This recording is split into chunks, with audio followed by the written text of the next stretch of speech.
بسم اللہ الرحمن الرحیم۔ Class BS3 MA previous, subject ہے افسانوی ادب، ٹاپک ہے منشی پریم چند کا افسانہ کفن، ایک تجزیاتی مطالعہ۔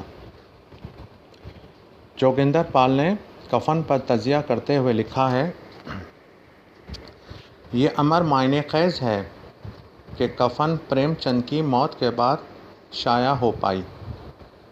اس کی آخری کہانی اس کی بہترین تخلیق ہی نہیں بلکہ مزاج اور برتاؤ کے اعتبار سے مختلف بھی ہے۔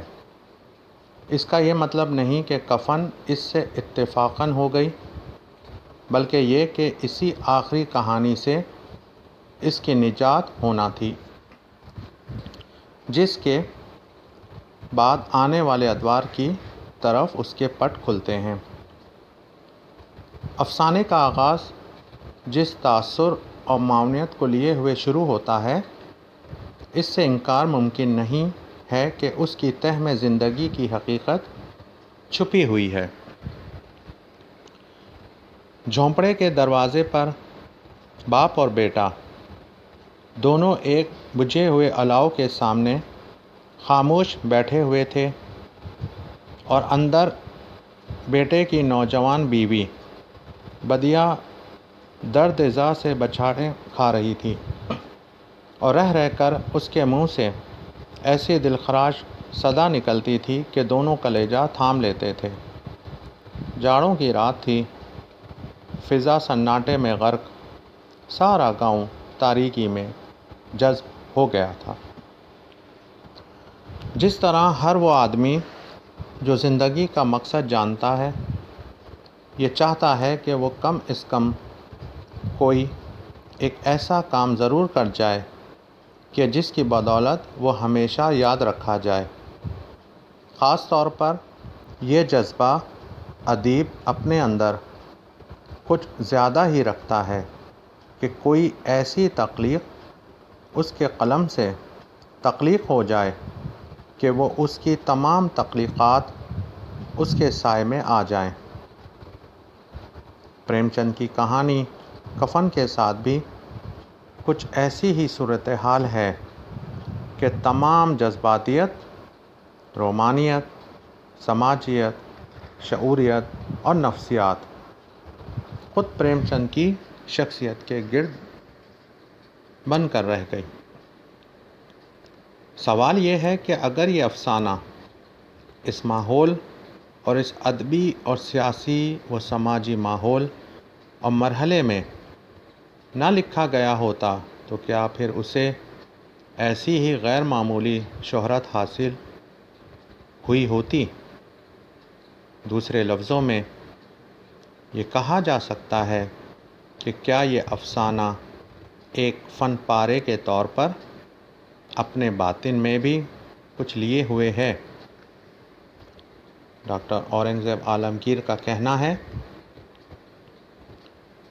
حقیقت یہ ہے کہ یہ افسانہ اس پس منظر کے باوجود اپنے فنی معیار اور قدروں کی بنا پر غیر معمولی اہمیت رکھتا ہے۔ شاید اسے پریم چند کا بہترین افسانہ قرار دینا بھی غلط نہ ہوگا۔ یہ افسانہ بطور افسانہ ایک فن پارے کے اپنی جگہ کامل فن پارہ ہے، اور بہت سے لطیف و نازک فنی پہلو لیے ہوئے ہے۔ اس کے حسن کی دریافت اور پریم چند کے فن کا راز اشاروں اور بعض بین السطور درج مفاہیم و اشارات کے ربط کو دریافت کرنے کے لیے اسے بار بار توجہ سے پڑھنے اور ان اشارات و مفاہیم پر غور و فکر کرنے کی ضرورت ہے۔ بظاہر یہ بہت سادہ سا افسانہ ہے، مگر اس کی سادگی اور رواداری کے انداز میں لکھے گئے مندرجات، مکالمے اور توجیہات اتنی سادہ نہیں، وہ اپنے اندر گہری معاونیت لیے ہوئے ہیں۔ کفن کی کہانی کے گرد جو سوالات ابھرتے ہیں وہ کچھ اس طرح سے ہیں: جو معاشرہ زندہ افراد کو زندہ تسلیم نہیں کرتا، وہی معاشرہ مردہ فرد کے حقوق پر اتنا زور کیوں دیتا ہے؟ ایسا کیوں ہوتا ہے کہ بھوک اور پیٹ کا رشتہ بعض دفعہ خونی رشتوں پر حاوی ہو جاتا ہے؟ جب ہم کسی سے نفرت کرتے ہیں تو کیا دراصل وہ نفرت اس فرد سے ہوتی ہے یا اس کام سے جس کی بدولت ہم میں نفرت کا جذبہ پیدا ہو جاتا ہے؟ آخر غربت و افلاس بے حسی اور بے ضمیری کو کیوں پیدا کرتی ہے؟ زندگی اور موت کے درمیان وہ کون سا رشتہ ہے جو انسان کو انسان رہنے دیتا ہے؟ انسانیت کی تذلیل میں بھی مذہب اپنا راستہ کیسے اور کیوں بناتا ہے؟ منشی پریم چند نے کہانی کا آغاز ہی اس راستے سے کیا کہ جہاں اختتام انسانیت کے پہلو اجاگر ہوتے ہیں۔ کہانی کے آغاز میں ہی باپ، بیٹا اور بیوی کا رشتہ نمایاں ہوتا ہے، لیکن اصل رشتہ بھوک اور پیٹ کا نمایاں ہے۔ اگرچہ بیوی کے ساتھ ہمدردی بھی دکھائی گئی ہے تاکہ انسانی تاثرات و جذبات کی اہمیت کو اجاگر کیا جا سکے۔ انسانی زندگی میں فاقہ کشی، غربت کیا رنگ دکھاتی ہے؟ ناجائز وسائل کس طرح ضروریات زندگی بن جاتے ہیں؟ گناہ کا احساس کس طرح آدمی کو بیدار رکھتا ہے؟ لیکن پھر جب آدمی اس احساس کو پس پش ڈال دیتا ہے اور ضمیر کی ایک غیر کمزور دیوار جب زمین بوس ہو جاتی ہے تو ایسی منزل لوگوں میں ایک نیا نظام جنم دیتی ہے۔ یہی کچھ گھیسو، مادھو اور بدیا کے کردار میں ہے۔ مادھو کو اندیشہ تھا کہ وہ کوٹھڑی میں گیا تو گھیسو آلوؤں کا بڑا حصہ صاف کر دے گا۔ بولا، مجھے وہاں ڈر لگتا ہے۔ ڈر کس بات کا ہے؟ میں تو یہاں ہوں ہی۔ تو تم ہی جا کر دیکھو نا۔ میری عورت مری تھی تو میں 3 دن اس کے پاس سے ہلا بھی نہیں، اور پھر مجھ سے لے جائے گی کہ نہیں، کبھی اس کا منہ نہیں دیکھا۔ آج اس کا اکھرا ہوا بدن دیکھوں، اسے تن کی سدھ بھی تو نہ ہوگی۔ مجھے دیکھ لے گی تو کھل کر ہاتھ پاؤں بھی نہ پٹک سکے گی۔ کفن میں کہانی کا بڑھنا ایسے ہے جیسے زندگی لمحہ بہ لمحہ آہستگی سے بڑھ رہی ہو۔ جہاں ماضی کی خوشگوار یادوں کا سہارا ہے، وہاں حال پر گلہ بھی ہے، اور یہ انسانی فطرت کے عین مطابق بھی ہے۔ پریم چند نے جب معاشرے کی عکاسی کی تو 3 باتوں کو سامنے رکھا۔ اول، دیہاتی ماحول۔ دوم، وہ کردار جو معاشرے میں سب سے کمتر سمجھے جاتے ہیں۔ سوم، سب سے اہم بات، ان کرداروں کی وہ حرکات و سکنات ہیں کہ جس کی بدولت کہانی اپنی فطرت کی جانب لوٹ آتی ہے۔ گھیسو کو اس وقت ٹھاکر کی بارات یاد آئی جس میں 20 سال پہلے وہ گیا تھا۔ اس دعوت میں اسے جو سیری نصیب ہوئی تھی وہ اس کی زندگی میں یادگار واقعہ تھی، اور آج بھی اس کی یاد تازہ تھی۔ آلو کھا کر دونوں نے پانی پیا اور وہاں الاؤ کے سامنے اپنی دھوتیاں اوڑھ کر پاؤں پیٹ میں ڈالے سو رہے تھے، جیسے 2 بڑے ازدر کنڈلیاں مارے پڑے ہوں، اور بدیا ابھی تک کرا رہی تھی۔ یہ چھوٹی چھوٹی جزیات کہانی کو ہم خیال بنائے ہوئے ہوتی ہیں۔ بدیا کا کردار احساسات و جذبات کا کردار ہے، ایک ایسے وجود کا کردار جو اپنے اندر معاشرے کی بے حسی اور ہولناکی کو سمیٹے ہوئے ہے۔ اس کردار کی خوبی یہ ہے کہ یہ کردار اگرچہ اپنا تعارف خود نہیں کراتا، لیکن کہانی میں اس اثر پذیری اس حد تک ہے کہ افسانہ نگار خود اس کا تعارف کرانے پر مجبور ہے، ورنہ اس کردار نے نہ تو کہیں متحرک ہونے کی کوشش کی ہے، نہ کہیں کوئی الفاظ ادا کیے ہیں، اور نہ ہی کہیں اپنی طرف توجہ مبذول کرانے کی کوشش کی ہے، لیکن کہانی کا ہر موڑ اس کردار کے بغیر ممکن ہی نہیں۔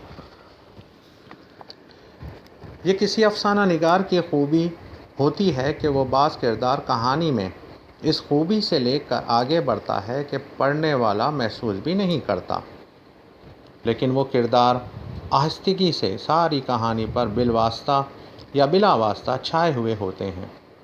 بدیا کے کردار میں پریم چند نے یہی عمل کیا ہے، یعنی بدیا کی موت پر رد عمل ایک نچلے طبقے کی عورت کی حالت زار، خاموش احتجاج، کفن کے لیے چندے پر بھوک کا غالب ہونا، شراب و کباب یعنی نفس کا غالب آنا، معاشرے کا ادھورا پن، بدیا کے لیے رحم دلی وغیرہ، یہ اور اس جیسے تمام عناصر کہانی کے اختتام تک اثر پذیر رہتے ہیں۔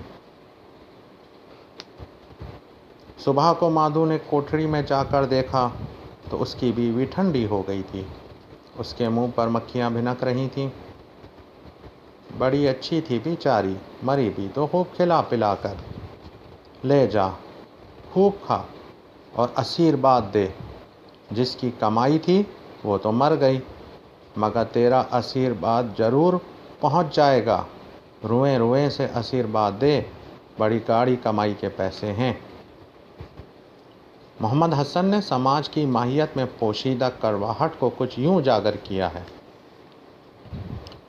کفن میں پہلی بار پریم چند سماج کی تھوڑی بہت اصلاح کی جگہ اس کے مسلمات پر براہ راست اور دو ٹوک حملہ کرتے ہیں، اور وہ بھی اس طرح کہ مذہبی رسوم یا مولوی پنڈت محنت اور صوفیوں ہی کے جالہ داری پر زب نہ پڑے، پورا سماج بلبلا اٹھے۔ آخر مردے کو کفن دینا کیا ضرورت ہے، خاص طور پر اسے جسے زندگی میں پہننے اوڑھنے کو معمولی کپڑے بھی میسر نہ آئے ہوں۔ آخر مردے کے کفن پر پیسے ضائع کرنے کے بجائے مظلوم انسانوں کو، جن کی زندگی جانوروں سے بدتر ہے، اس رقم سے 2 لمحے نشاط اور خوش وقتی کے میسر آ جائیں تو کیا یہ کفن دینے سے کہیں بہتر کار ثواب نہیں ہے؟ ڈاکٹر گوپی چند نارنگ لکھتے ہیں، پوری کہانی کی جان حالات کی وہ ارن و ستم ظریفی ہے جس نے انسان کو انسان نہیں رہنے دیا۔ کفن کے فنی کمال اور اس کی معاونیت کا نقش ابھارنے کے لیے اسے تمثیلی طور پر نہیں بلکہ ارنوے کی سطح پر پڑھنے کی ضرورت ہے۔ کسی بھی کہانی میں تجسس کا عمل بہت ہی زیادہ اہمیت کا حامل ہوتا ہے۔ خاص طور پر افسانے میں یہ عنصر ذرا زیادہ اہمیت اس لیے اختیار کر جاتا ہے کہ کم وقت میں، یا یوں کہیے کہ کہانی کے پھیلاؤ کو سامنے رکھتے ہوئے اسے کہانی میں سمونا ہوتا ہے۔ پریم چند نے کفن میں اس پہلو کو بہت کامیابی سے سر انجام دیا ہے۔ جب بھی کوئی نیا موڑ سامنے آیا، ایک گہرا طنز ہمارے سامنے آتا ہے۔ اب سوال یہ پیدا ہوتا ہے، آقا پریم چند نے تجسس اور طنز کو ساتھ ساتھ کیوں رکھا؟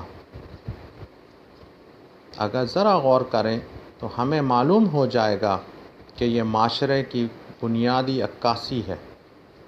مثلاً بازار میں پہنچ کر گھیسو بولا، لکڑی تو اسے جلانے بھر کو مل گئی ہے، کیوں مادھو؟ مادھو بولا، ہاں لکڑی تو بہت ہے، اب کھپن چاہیے۔ وہ نہ بیکھٹ میں جائے گی تو کیا یہ موٹے لوگ جائیں گے جو غریبوں کو دونوں ہاتھ سے لوٹتے ہیں اور اپنے پاپ کو دھونے کے لیے گنگا میں جاتے ہیں اور مندر میں جل چڑھاتے ہیں؟ کہانی کا اصل موڑ اس وقت سامنے آتا ہے جب گھیسو اور مادھو کفن لینے کے بجائے ایک شراب خانے میں داخل ہوتے ہیں۔ ان کا شراب خانے میں داخل ہونے سے پہلے انداز گفتگو اور پھر شراب خانے میں مذہب کا ایک پہلو، یہ سب کچھ ہمیں بہت کچھ سوچنے پر مجبور کرتا ہے۔ کھپن لاز کے ساتھ جل تو جاتا ہے، اور کیا رکھا ہے؟ یہی 5 روپیہ ملتے تو کچھ دوا دارو کرتے۔ مادھو نے فرق عقیدت جھکا کر تصدیق کی، ضرور سے ضرور ہوگا۔ بھگوان تم انترجامی ہو، اسے بیکھٹ لے جانا، ہم دونوں ہردے سے اسے دعا دے رہے ہیں۔ آج جو بھوجن ملا وہ کبھی عمر بھر نہ ملا تھا۔ مادھو نے پھر آسمان کی طرف دیکھ کر کہا، بیکھنٹ میں جائے گی دادا، بیکھنٹ کی رانی بنے گی۔ انسان کے اندر جو کچھ ہوتا ہے وہ کبھی نہ کبھی کسی مرحلے میں ظاہر ضرور ہوتا ہے۔ کفن میں بھی بھوک کے عنصر کو یہی پہلو دکھایا گیا ہے۔ گھیسو کو 20 سال پہلے والی ٹھاکر کی بارات یاد آتی ہے، اور اس سے وہ بھوجن بھولتا نہیں تھا، اور 20 سال بعد اسے دوبارہ موقع ملا۔ اس نے اس بھوک کو جو 20 سال سے چلی آ رہی تھی مٹانے میں ذرا دیر نہ کی۔ یہی وہ نقطہ نظر ہے جسے افسانہ نگار نے انسانیت سے گرے ہوئے افراد کو سامنے رکھ کر ہمارے سامنے پیش کیا ہے۔ ابوالکلام قاسمی لکھتے ہیں، پریم چند عالمی سطح پر پیدا ہونے والی طبقاتی کشمکش کی صورتحال سے واقف تھے، مگر اس واقفیت سے زیادہ بات یہ ہے کہ پریم چند کو بساط خود بچپن سے اثرات اور معاشی مشکلات کا سامنا رہا تھا۔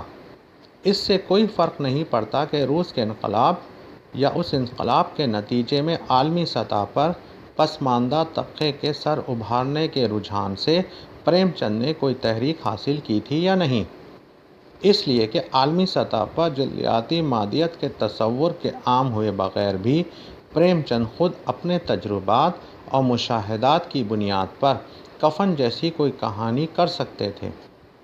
پریم چند نے اپنے تخلیقی ارتقاء کے محاسبہ اور حقیقت نگاری کے جدید تصور کے عام ہونے کے سبب یہ بات بہت اچھی طرح محسوس کر لی تھی کہ نصیحت، خطابت، اصلاح اقدار، بیان اور مصالحت سے دامن چھڑائے بغیر کوئی شاہکار تخلیق نہیں کیا جا سکتا۔ اسی بات کو کچھ نئے زاویے سے ہم آگے بڑھاتے ہیں، اور بقول حسن منظر، بہرحال پریم چند روسی انقلاب سے بہت متاثر تھے کہ ایسا انقلاب ایک دن ہندوستان میں بھی آئے گا اور ہمیں اس کی ضرورت ہے، لیکن وہ جذباتیت کے شکار نہیں تھے کہ عوام کے شعور کی بیداری اور آزادی کی یہ جنگ روس لڑے گا۔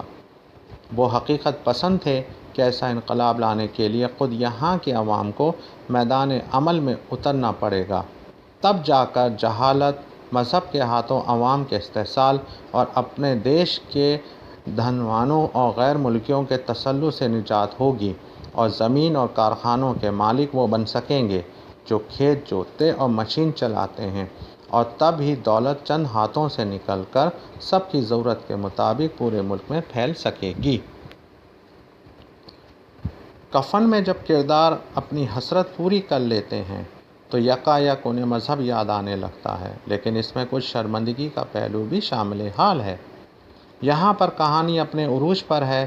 معاشرے کی سچائی کو ان افراد کے ذریعے دکھایا گیا ہے جو نہ صرف نشے میں ہیں بلکہ ایک طرح سے دھکارے ہوئے بھی ہیں۔ گھیسو اور مادھو کے منہ سے نکلے ہوئے نشے میں الفاظ سچائی کی تصویر ہوتے ہیں۔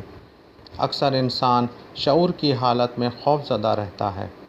نشے میں چونکہ شعور انسان میں نہیں رہتا، اس لیے بعض دفعہ سچائی نکل ہی آتی ہے۔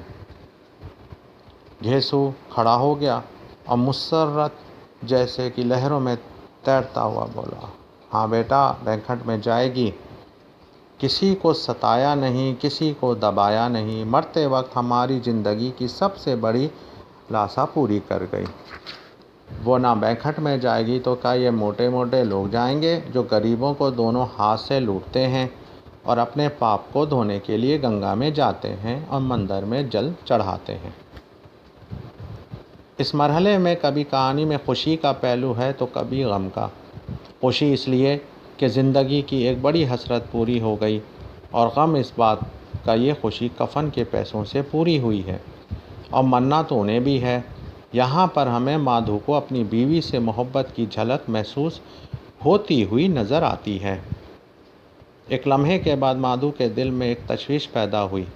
کیوں دادا، ہم لوگ بھی تو ایک نہ ایک دن وہاں جائیں گے ہی۔